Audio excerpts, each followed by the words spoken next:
hay descuido por parte de los insurgentes.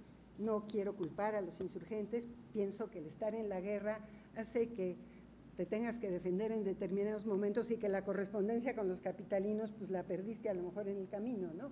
Pero se pierde la correspondencia, Lyson pierde parte de la correspondencia en mayo de 1812 y entonces son aprendidos varios de los que desde la ciudad les mandaban información. Bueno, algo que hacían es que firmaban sus cartas con seudónimos. He encontrado varios seudónimos. Los más interesantes son de números. Don número primero o caballero número primero, el número 2, el número 3, el número 4, hasta el número 12. El número 12 era el más importante.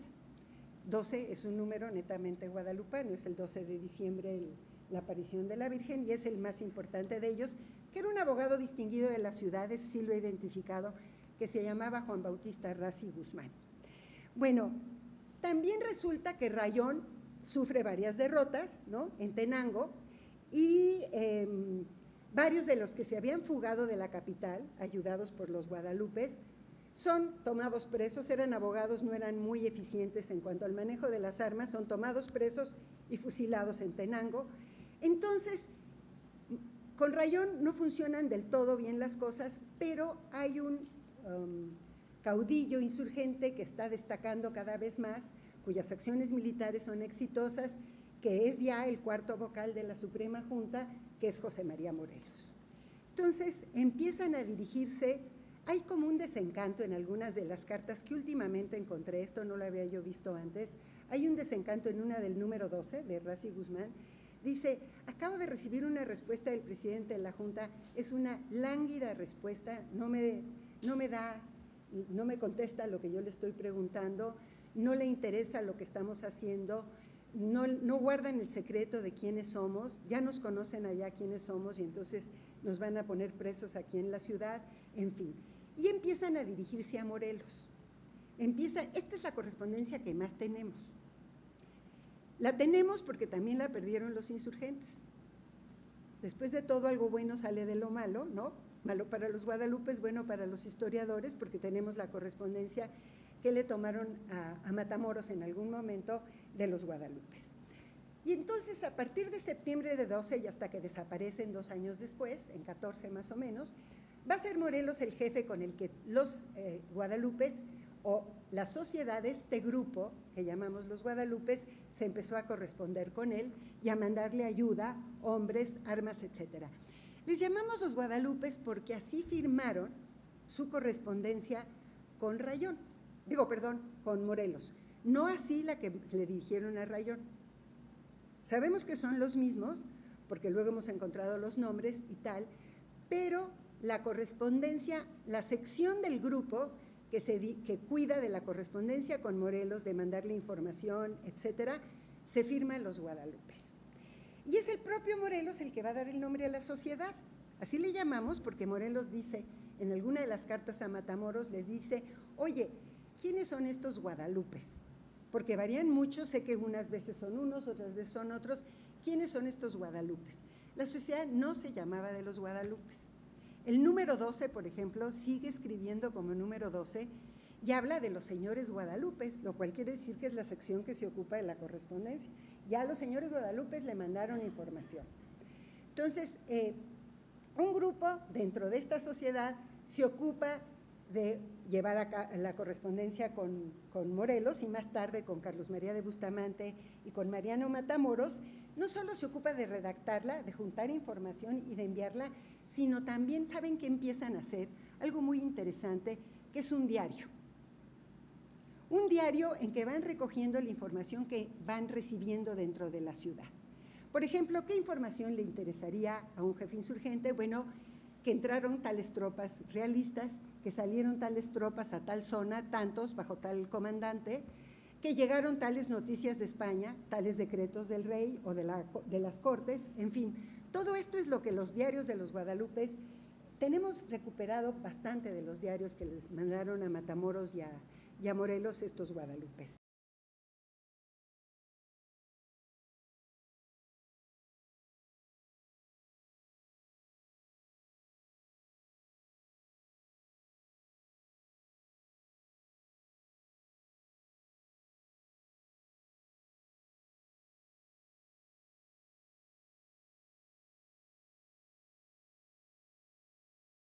qué significó la ocupación, porque todas las historias hablan mucho de dos cosas, de las batallas, de los orígenes de la guerra y de todo lo que pueden decir de los Estados Unidos. Pero ¿cómo fue la ocupación? ¿Qué pasó en todos estos meses? Porque nosotros le decimos la guerra del 47, pero es bien injusto. Porque desde 46, desde mayo de 46 está ocupado el norte. Con toda razón se quejan muchos mexicanos. No 47 porque nos llega a la Ciudad de México. Pero ¿cómo fue esa ocupación? ¿Qué significó? Bueno, avanzan, dice que Taylor lo que iba era defender a Texas, que se había unido a Estados Unidos y que no llegaba hasta el Bravo, sino hasta el Nueces. Es decir, cuando se avanza del Nueces al Bravo, está invadiendo territorio mexicano, y en el último de los casos, porque los tejanos decían que era suyo, pero pues, quién sabe de dónde lo sacaron, de territorio en disputa. Los mapas todos no señalan que Texas llega jamás. Ese pedazote que tiene Texas nunca fue Texas. Se lo quitaron a Nuevo México, a Tamaulipas, a Coahuila y a Chihuahua. Es un territorio muy grande, el de Texas, porque California sí era grandota, pero Texas no, Texas era un pedacito chiquito. Entonces, desde ese momento avanza, pero ¿por qué avanza después del Bravo? Pues aún siquiera ya se hubiera parado en el Bravo, ¿no? Ya había ganado el Bravo, ya los venció, bueno, pues ya. No, pero avanza, ¿qué quiere decir? Que eran otras las intenciones. Entonces, el primer ímpetu es el apoyo a Polk, lo llevan a la presidencia.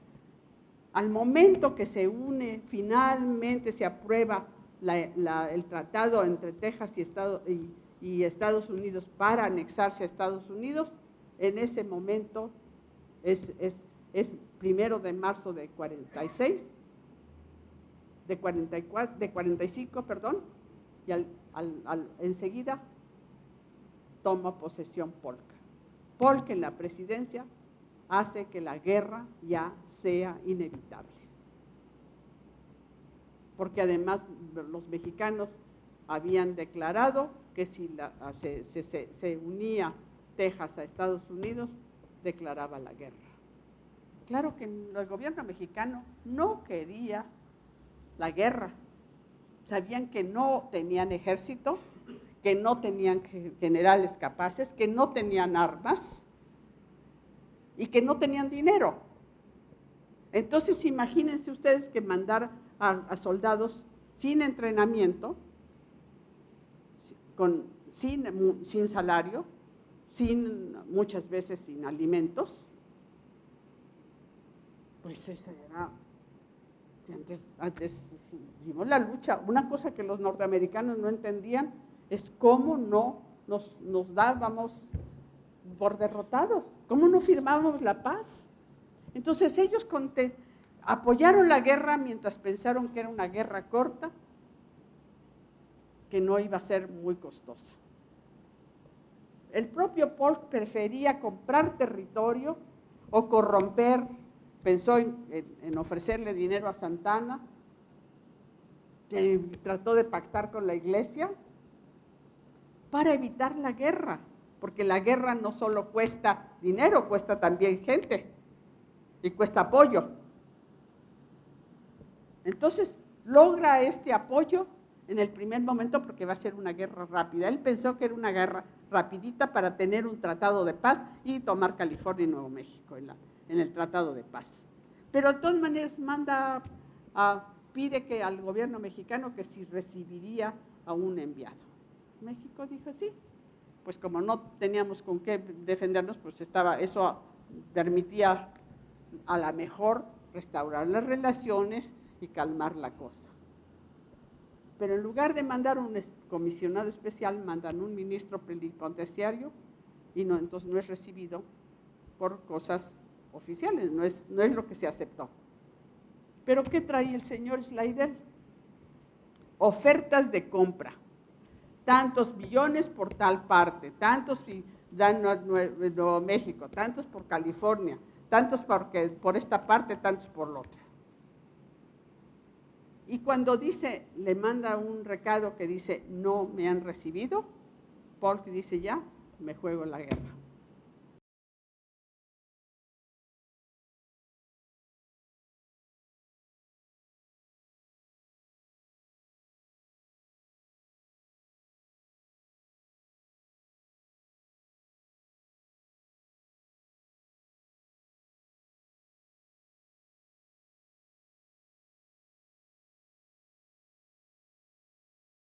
¿Por qué Santana era importante? Bueno, pues era un personaje, era el hombre de la situación, fíjense ustedes. Era un militar profesional de línea, que había estado en el ejército realista durante la insurgencia, como otros realistas había pasado también al bando independentista, como muchos, como el propio Iturbide, total. Y luego había estado en el primer levantamiento contra el primer gobierno que se intentó poner, el imperio de Iturbide. Se pone la República y luego está por la República Federal. Después, ya en 1835, pues está por la República Central. Después gobierna como presidente de la República Central, está con las bases orgánicas. Es decir, es un hombre con experiencia en llegar a la presidencia. En permanecer en la presidencia no, pero en mover las fuerzas para llegar a la presidencia. ¿Qué es lo que quería Alamán? Bueno, ustedes han oído hablar de ese lema, menos política y más administración. Es el lema que se dice que fue del porfiriato, que era el lema del porfiriato. Pudo serlo, lo fue.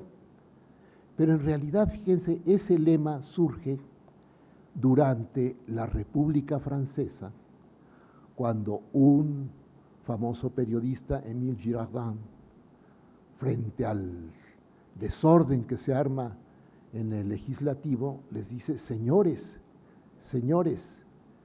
menos política y más administración. Entonces, eso empieza a funcionar en Francia, es lo que ve Alamán. Y dice, bueno, pues, sin decirlo literalmente, dice, la mejor política es la buena administración. Ya estamos hartos de reclamos, de elecciones, de pronunciamientos.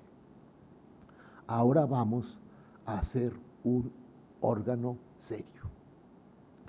Y vamos, le dice a Santana, a poner nuestra experiencia a su servicio, vamos a poner nuestro consejo a su servicio, pero usted tiene que asumir la presidencia en serio.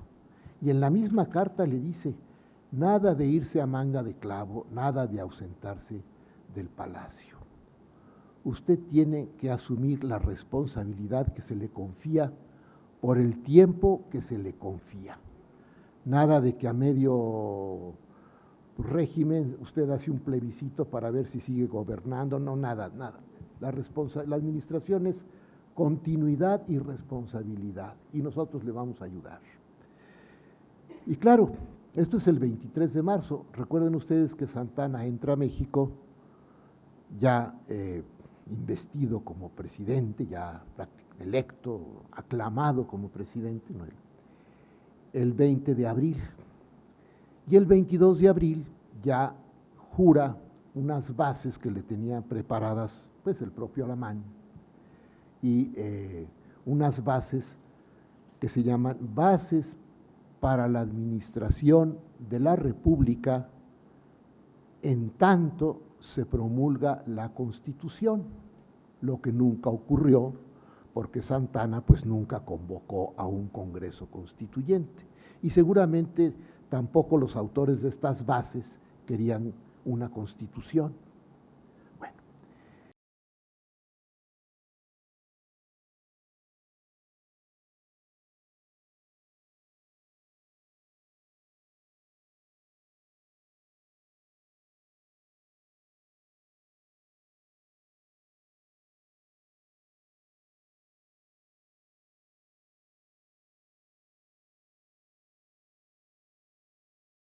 ya sea Roque González Garza o ya sea Francisco Lagos Cházaro, había el siguiente escenario. Ellos no mandaban, los que mandaban eran o Zapata o Villa, los grandes caudillos. Ellos eran los verdaderos factores reales de poder.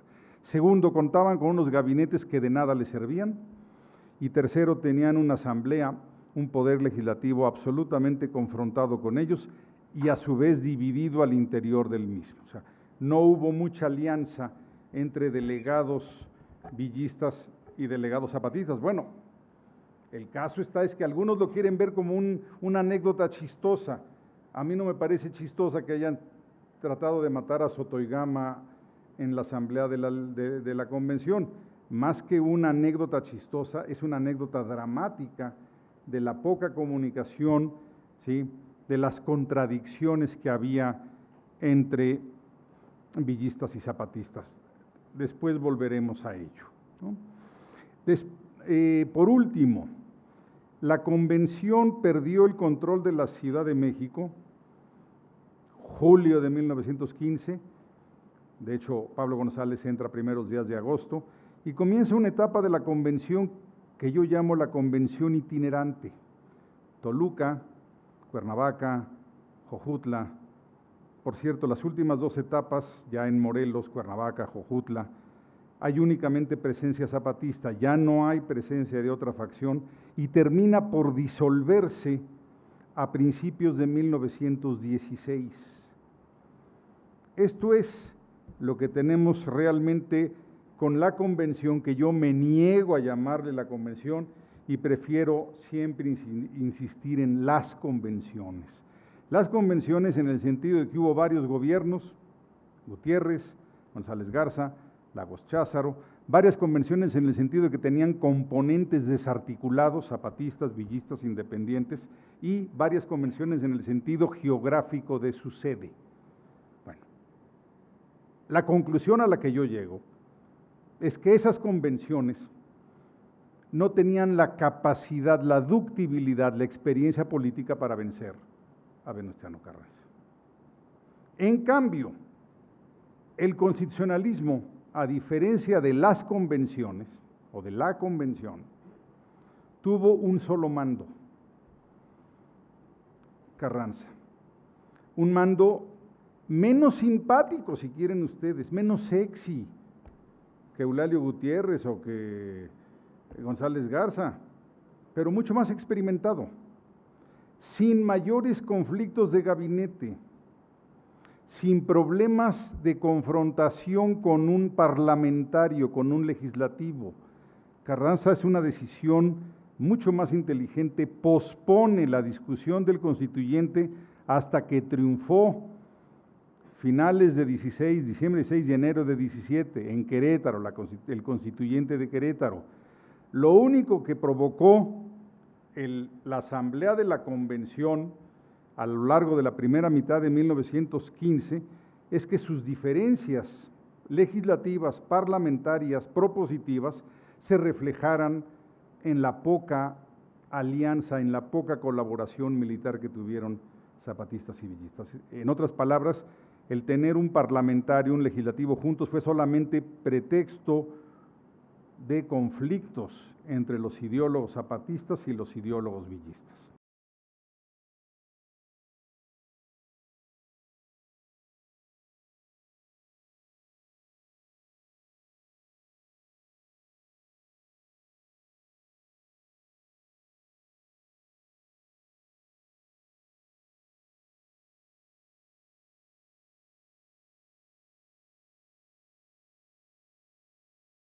Don Luis González Obregón llegó a ser en su momento también el historiador más mencionado. Los dos, y esto lo abordaré un poco más adelante, fueron gente, digamos, del sistema, fueron gentes asimiladas a los gobiernos en turno.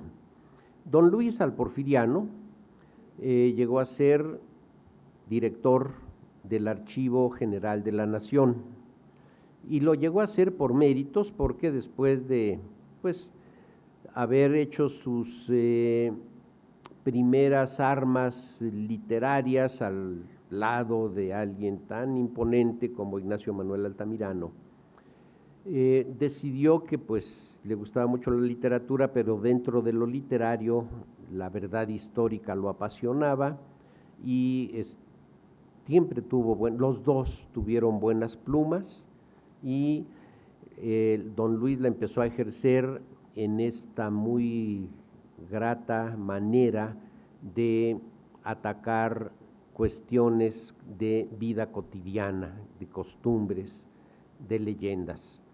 Pero, en fin, relativamente joven, asumió la dirección de la AGN, cuando, a decir de testigos, entre ellos cito a otro académico de aquí, de casa, don Manuel Toussaint, que escribió una bella página evocativa necrológica en 1938, recuerda cómo don Luisito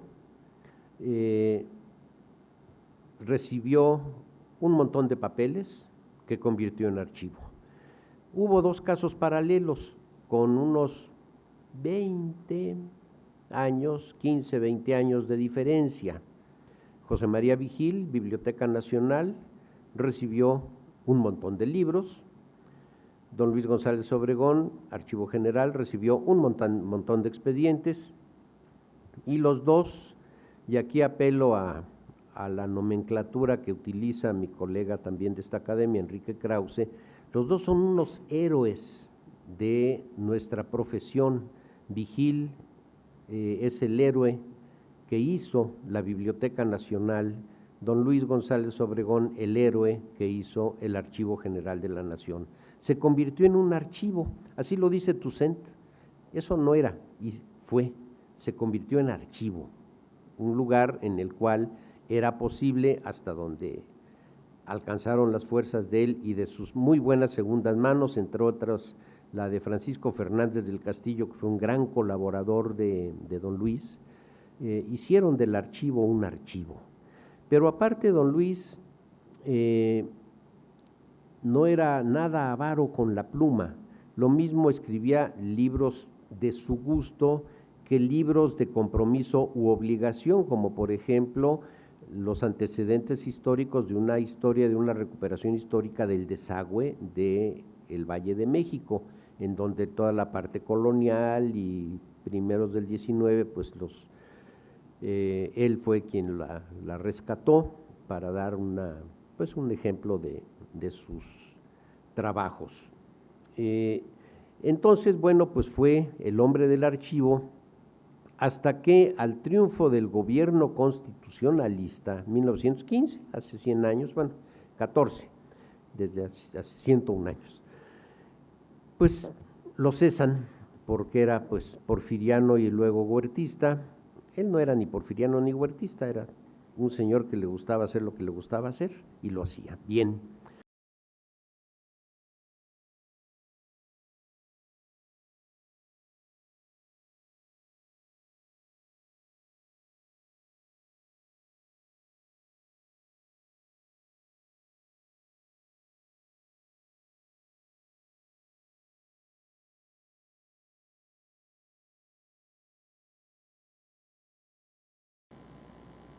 Así en términos generales, otro rasgo común de las universidades es la autonomía. La gran mayoría son autónomas, con capacidad legal para regir su vida académica, administrar su patrimonio. De 35 universidades estatales, 33 son autónomas y las dos que no lo son ya se andan queriendo ser. Algunas son pioneras en materia de autonomía, como mencionamos, la de Michoacán, la de Sinaloa, la de San Luis Potosí, adquirieron la autonomía en esos años que están ustedes viendo, 1917, 1918, 1923. La UNAM, ¿cuándo adquirió su autonomía? 1929, o sea, la de Michoacán la obtuvo más de 10 años antes. Bueno, unas son autónomas desde su fundación, otras la adquirieron después y algunas veces mediante fuertes problemas de presión a los respectivos gobiernos estatales. La autonomía es una figura saludable en cuanto genera cierta distancia entre el gobierno y la universidad. No hay autonomía absoluta, desde luego, en ninguna parte, pero con que haya cierta distancia es saludable.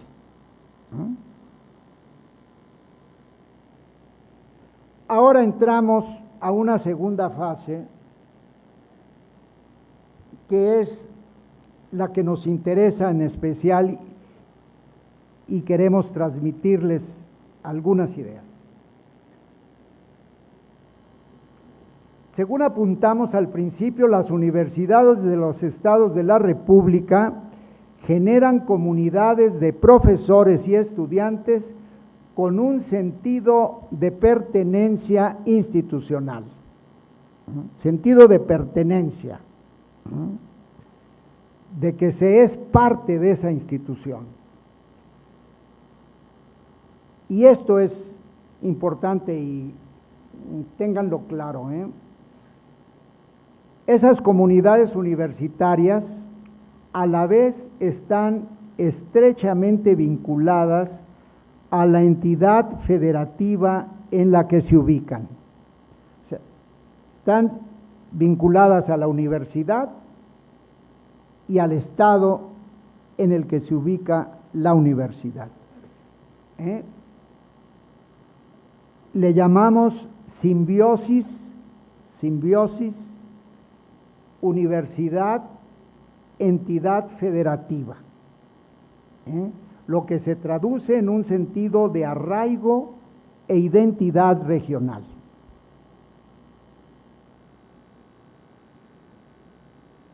Algo que influye en eso es que las leyes orgánicas de las universidades de los estados tienen características comunes que en buena medida las homogeneizan y propician el arraigo referido. En eso juegan papeles clave las figuras de los rectores y directores de las unidades académicas.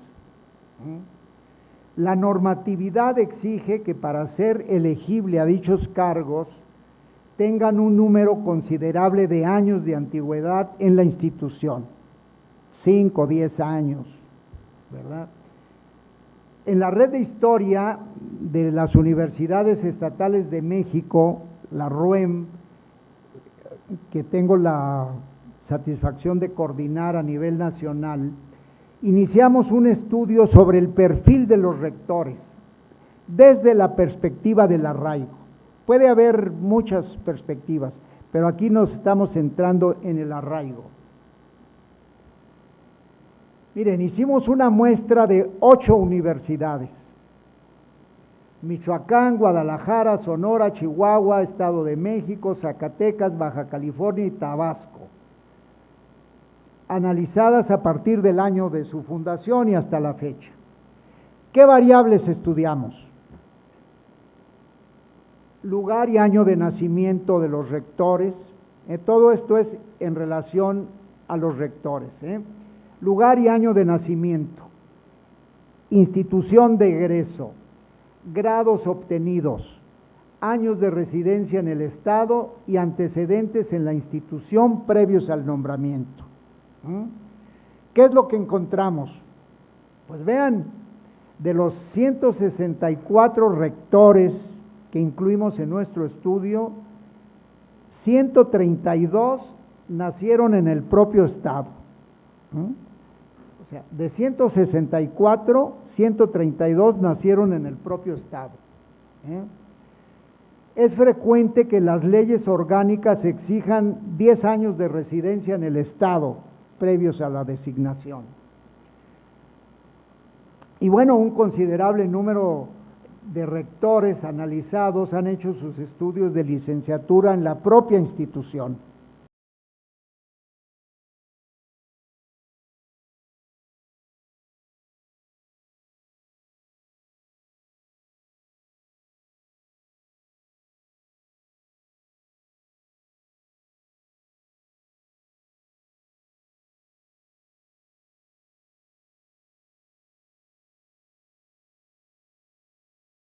Manuel Gómez Morín, Vicente Lombardo Toledano, Antonio Castro Leal, Alberto Vázquez del Mercado, de quien no había yo oído hablar, Alfonso Caso, Teófilo Olea y Leiva y Jesús Moreno Vaca. La palabra clave de esta generación es la palabra fundar. Fundar.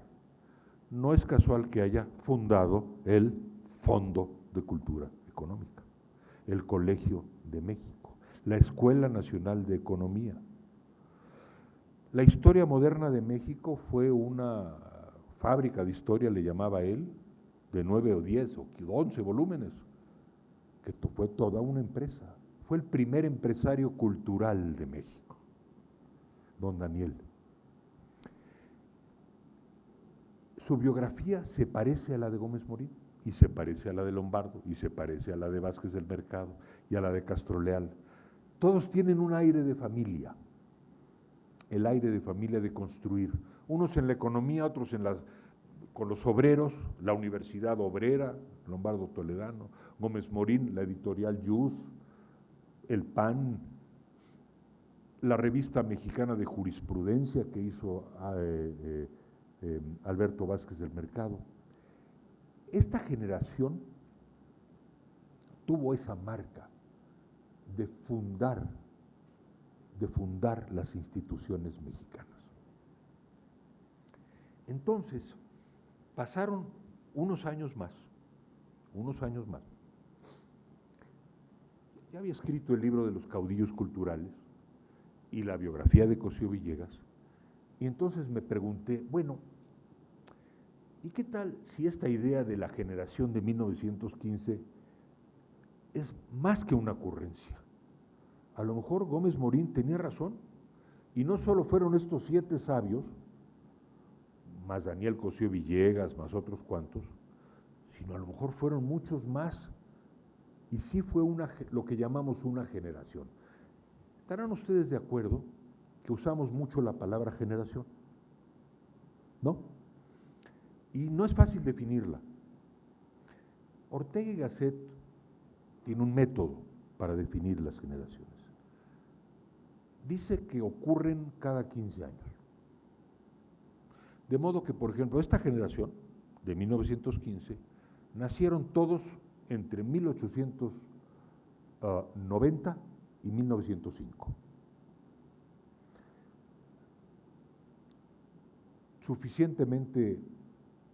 No fueron suficientemente viejos para participar en la revolución.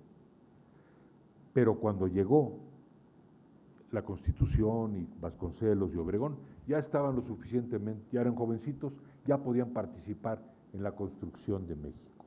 Digamos que fue la generación que dio comienzo al nuevo ciclo de la historia constructiva de la Revolución Mexicana. Nacieron entre 1890 y 1905. Todos los que les dije coinciden con eso. Cosío Villegas nació en 98, en esos años nacieron todos. Y yo me pregunté a principios de los 80, dije, bueno, ¿y qué tal, repito, si Gómez Morín, voy a estudiar más el fenómeno de la generación de 15, a ver si hay más personas? Y me topé con una maravillosa sorpresa. La teoría de las generaciones no es matemáticas ni es física cuántica, no, pero funciona. Y voy a tratar de explicarles primero por qué funciona con esta generación y dejarles el gusanito para que hagan sus matemáticas y vean cómo funciona para todas las generaciones. Y hasta se vayan de aquí diciendo, ay, ¿a qué generación pertenezco yo?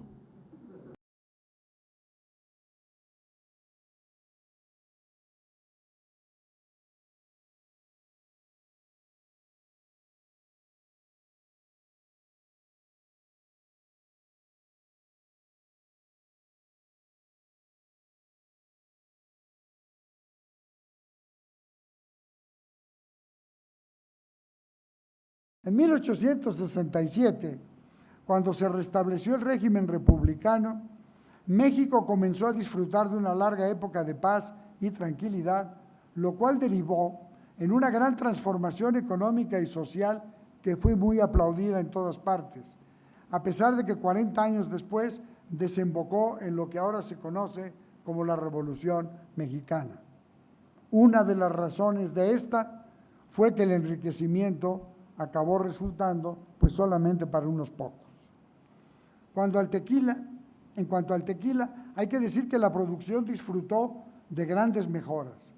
Además, los productores empezaron a sentir orgullosos de lo que hacían y secundaron la cada vez más generalizada costumbre de nombrar al aguardiente, a ese mezcal, precisamente así, tequila.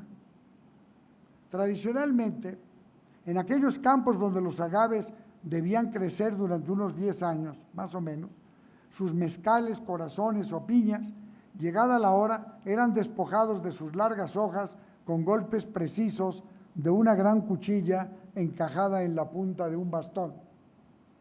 Todavía hoy se conoce como coa, que en náhuatl quiere decir serpiente. Por su parte, el procedimiento, que casi no ha cambiado nada desde entonces, se le llama jima, otra palabra náhuatl, que significa precisamente alisar o rasurar. Después de partirlas en 2 o 4 trozos, las piñas ya jimadas se llevaban a los hornos de leña para la cocción durante 2 o 3 días. Entonces se depositaban en una gran pileta circular de piedra, la tahona, por donde giraba una gran rueda de molino tirada por 1 o 2 animales. El mosto que se obtenía se depositaba en unos pozos de 1,5 metros de profundidad y unos 5 palmos de diámetro. Ahí permanecía varios días mientras fermentaba. Para acelerar el proceso de fermentación, aparte de la levadura de pan, antiguamente el batidor, que era un cristiano encueradito del todo, con medio cuerpo sumergido, se movía lentamente y sin parar durante unas cuantas horas, removiéndolo todo y tal vez, animado por el calorcito que producía el mosto, tributarle un tanto de sus líquidos personales. Lo que sí es evidente es que el sudor del hombre aportaba la urea que contiene. Quizás es por ello que los viejos, cuando yo era joven, decían que antes el tequila era más bueno. El caso es que últimamente, cuando el mosto comienza a fermentar, se acostumbra a añadir un poco de la tal urea, no crean que de otra cosa. Aunque ahora que inventaron eso de la orinoterapia, a lo mejor también valdría la pena. Más tarde pasaba a los alambiques de barro y finalmente a los pipones para esperar su venta y su consumo. A partir de los años 70 del siglo XIX, se empezaron a hacer grandes mejoras técnicas e higiénicas. Una de ellas fue la importación de alambiques de cobre y otra la sustitución de la leña por el vapor, con el fin de cocer más rápidamente los mezcales. Otra más fue la importación de aparatos mecánicos para molerlos con más celeridad y rendimiento.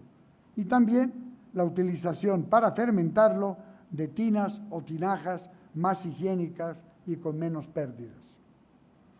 Asimismo, comenzaron tímidas exportaciones, primero hacia el sur de Estados Unidos, pero antes de acabar el siglo ya se enviaba mucho a Europa Occidental y a los países hermanos de Guatemala y El Salvador, que a partir de entonces nunca han dejado ser solidarios y entusiastas consumidores. Entonces empezaron a hacer estudios muy serios para animar y mejorar tanto las funciones industriales como las agrícolas.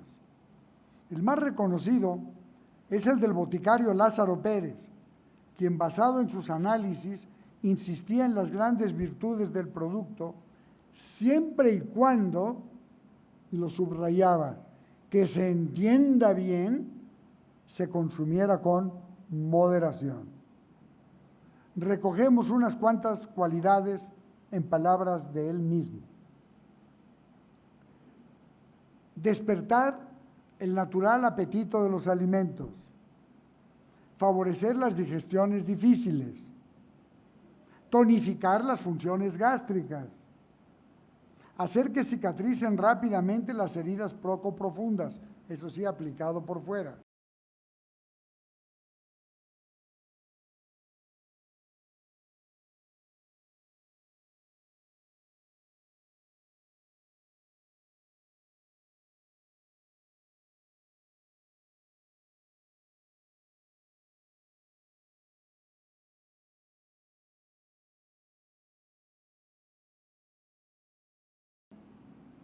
Ustedes conocen la Constitución de 1824, que prescribe en su artículo 3 lo que dice ahí: la religión de la nación mexicana es y será perpetuamente la católica, apostólica, romana. La nación la protege por leyes sabias y justas y prohíbe el ejercicio de cualquier otra. Este es el artículo 3 de la Constitución de 24. No hay tolerancia de cultos. La tolerancia de cultos viene con la del 57. Y para la gente, los habitantes mexicanos de 1854, perdón, de 1824, sería como para nosotros que volviera la Constitución a reformarse y que dijera la única religión del pueblo mexicano es la católica. Pues no, ya no estamos, ya no está el horno para bollos, ¿verdad? Ya no estamos para eso, ya el mundo cambió, las religiones cambiaron, en fin. Bueno, y aquí tenemos esta iglesia del primer liberalismo. Hay que distinguirla de la del segundo liberalismo, no es lo mismo, ¿verdad? No es lo mismo. La iglesia y el Estado liberal republicano y reformista, porque viene después la iglesia del Estado liberal imperialista y reformista también. El Estado imperialista no fue conservador, esa es una mentira que nos dijeron en la escuela primaria, ¿verdad? Que el Estado de Maximiliano había sido conservador, si era un Estado liberal igual que todos los de la época. Bueno, aquí viene un hecho muy importante de enero de 1851, la negativa del obispo electo de Michoacán, Clemente de Jesús Munguía, a jurar la Constitución de 1824. No quiso jurarla. Y ahí empezaron los líos entre el Estado protector de la Iglesia con la Iglesia institucional, porque este obispo, abogado distinguidísimo, a la altura y en pleito constante con el gobernador de Michoacán, Melchor Ocampo, ¿sí? No quiso jurar la Constitución de 1824, pues mucho menos la de 1857. Bueno, y vinieron la Constitución de 1857 después de la Revolución de Ayutla, y no hay declaración de religión oficial como en el artículo 3, sino que en el artículo 123 de esa Constitución del 57 se dice lo siguiente: corresponde exclusivamente a los poderes federales ejercer en materias de culto religioso y de disciplina externa la intervención que designen las leyes. Y viene un artículo 3, reemplazando al 3 de 24, que nada más dice escuetamente: la enseñanza es libre, punto. Y se asustan todos los curas: no puede ser libre, no hay libertad para el error, y no, las discusiones son muy atractivas, pero en ese momento sale en la herida, ¿verdad? Porque viene el constante pleito por la cuestión de la enseñanza.